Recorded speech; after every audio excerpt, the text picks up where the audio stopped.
The black and blue Chernobyl is what I call it, or we call it, and it's really a simple Chernobyl pattern, but the idea spawned from something that I wanted.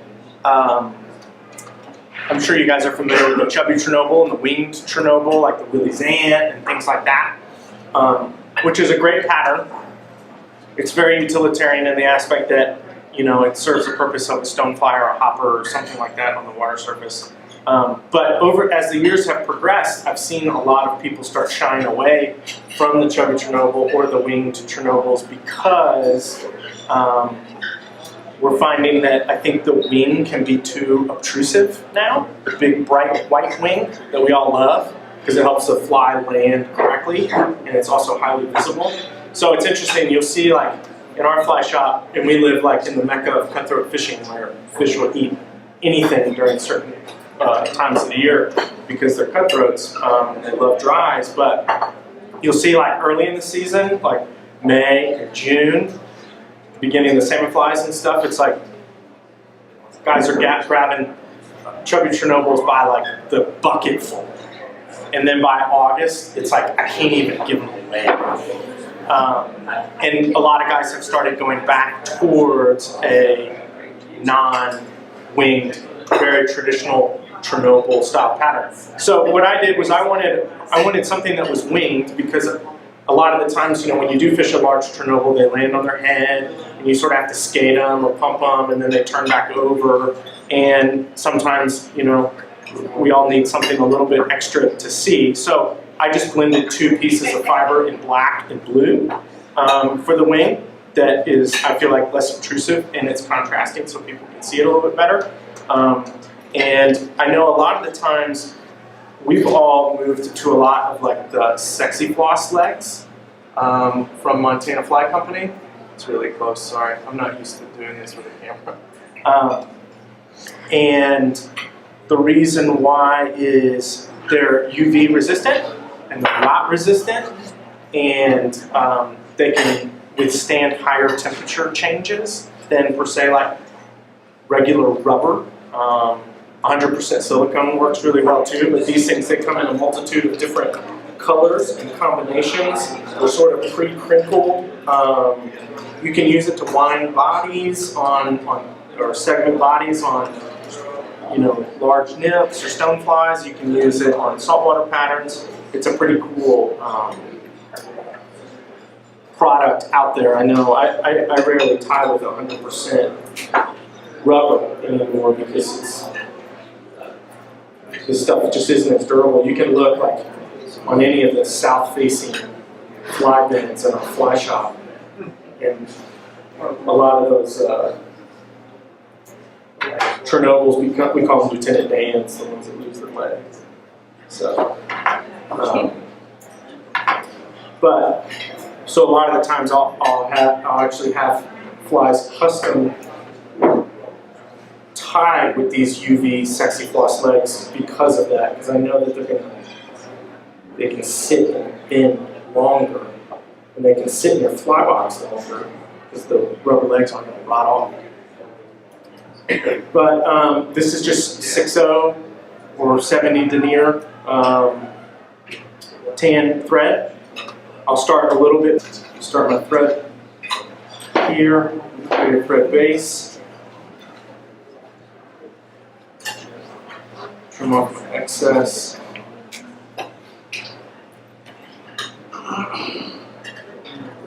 Resistance. And then I'm just going to work my thread back to about the point of the hook here. Now the other issue that I sometimes find with, you know, commercially tied shot flies is sometimes they're a tad too buoyant. They sit a little bit too high, and if you've ever watched like a stonefly or something like that, you know, float down the river in a struggling manner, they're almost like half submerged.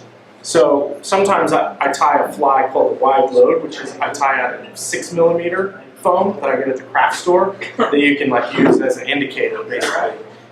Or I tie my flies in like a 1 layer 3mm or 2mm foam, so it rides a little bit low. You still have that wing so you can sort of see it. And once again, it's sort of like the worm, you know, any little caveat that you can give your fly, the better, in my mind. So I have some pre-cut foam. I use the little Montana Fly company foam cutters with a little pad. They're sort of spendy at first, but the tie-lock foam are definitely the way to go. And you can pre-cut them. You can, sometimes I'll pre-cut a bunch sort of in assembly line fashion, and then pre-glue them like for different sizes. You can see that. And have them ready to go to tie. So if you want a fly that's more buoyant, you can do it that way. We'll just tie a one-layer foam fly, which I like a lot, and it definitely has enough buoyancy that it can support a dropper or something like that. So I like the tail of my Chernobyl super tight to the bend of the hook, because I don't want like the fish trying to grab anything else besides the hook itself. So I sit it quite tight to the back there, and I make one wrap to sort of sit it in correctly, and then a couple more loop wraps to get it nice and secure. So as you can see, the tail of the Chernobyl doesn't extend much past the bend of the hook.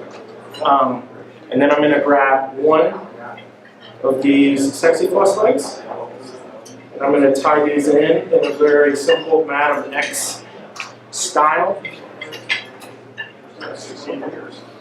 Where I'll bring one in and place it. Give it a couple wraps to make sure it's secure. I'll take another one. Place it in the Madam X style, like so. Give it a couple secure wraps. You can use alternating color legs, you know, red ones in the front, white ones in the back, so on and so on. That can be quite popular. And then I'll pull these straight and trim them so that now they sit in a nice little X format. So there's the back of the fly. You know, traditionally the Chubby Chernobyl is tied with a crystal flash tail. You can do something like that. A small piece of Ceylon, like in fluorescent orange. I'll add that on there just as a little trigger. So then we've got the back of our Chernobyl, and we'll tie this one in like a rust brown. This is the pseudo seal from Spirit River. You can use a dubbing loop if you want. You can spin it on with wax. You can sort of do whatever you want. I don't have my dubbing loop spinner, but I do like dubbing loops. They're quite durable. They're quite easy to use. They're easy to blend and pick out. But you can also tie it in a very traditional way, like so.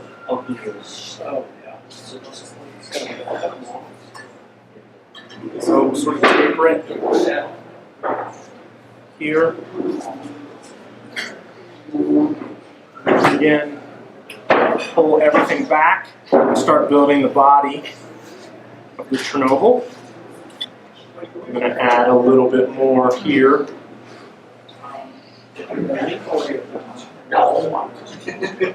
Oh, this is, I'm sorry, I forgot to, this is a number 10 4X long streamer hook. What's the dub you're using? This is pseudo seal from Spirit River. It's like it's a synthetic sort of seal dubbing. It's like a trilobal synthetic dubbing. It's got a little bit of flash built into it. It's durable and it's buoyant.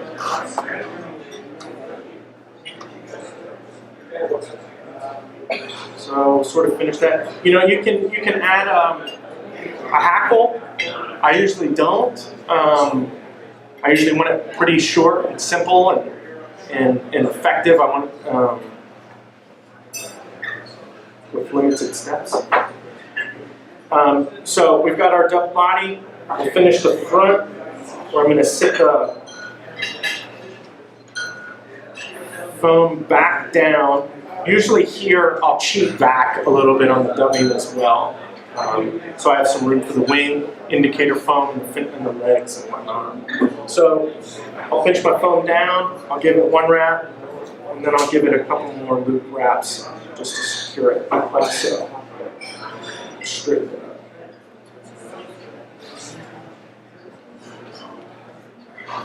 So now I'll finish with my front legs. Same style, Madam X style.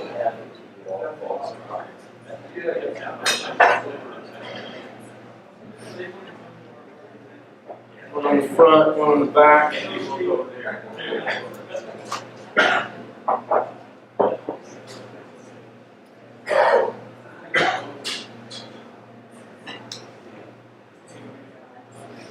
And a lot of the times I'll also, does anybody here use hydro style from Looney? It's like in a little petri dish styled container, and it's basically like a pre-floating. So I just usually have a bowl of that out when I'm tying any type of Chernobyls, where I'll dunk them, and then I have a small dowel rod in my flight tying room where I just hang them when they're dry, and then it's like a pre-treated Chernobyl, which is nice. So we'll tie in the wing, and this is Montana Flight Company Widow's Web. Any type of like Zelon will work as well. EP fibers, you know, that'll work. I like this Widow's Web because you get a bunch of it for the same cost as like you would get a small little package of EP fibers. It's a little more coarse, but it's a little, it's not as fine of a material, but I just find myself using less, which I think is great, because I think a lot of the times our perception of a fly pattern is much different than what we think looks good is definitely different than what a trout thinks looks good. So I'm going to cut a small sliver of blue. And I'm going to cut a small sliver of black.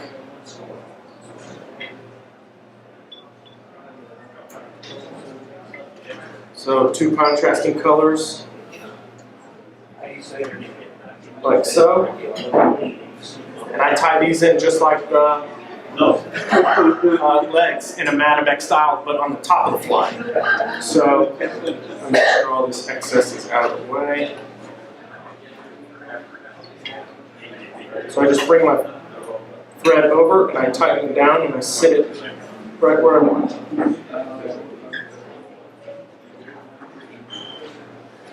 And then I make one wrap to separate them, making sure I pay attention to my legs, and then I torque down on it.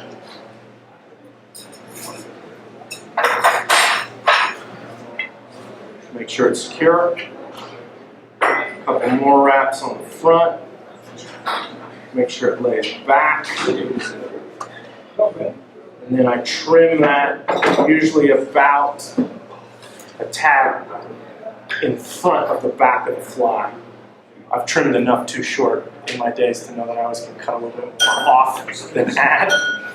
So I'll trim my wing there. So now I have a nice visible wing that's not white like every other bin or fly in the bin. It has contrasting colors, so different lights. I can use the same fly. Low light, high light, you know, shadows, bright sun. The blue shows up nice. Low light, the black really shows up nice.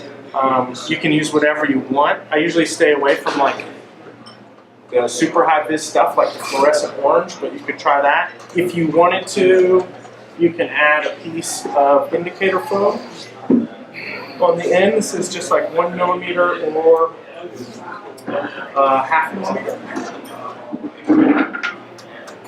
Once again, less is more, in my opinion. with the indicator foam.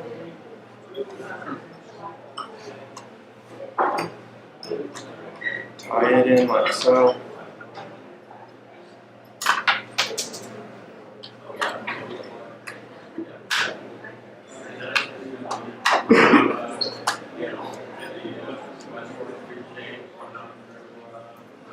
Give it a trim.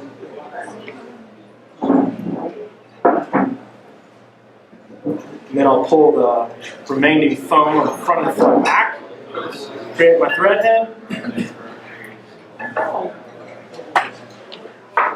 finish it with the quick finisher and cement.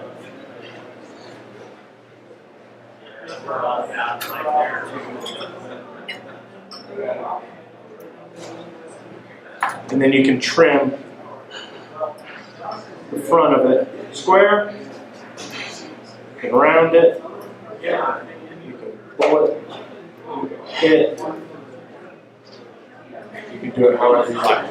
So, a nice, small, winged, non-obtrusive Chernobyl, Put it back in place. whatever color you want. We can see it. Thank you. Okay, sorry. I'm losing mics here.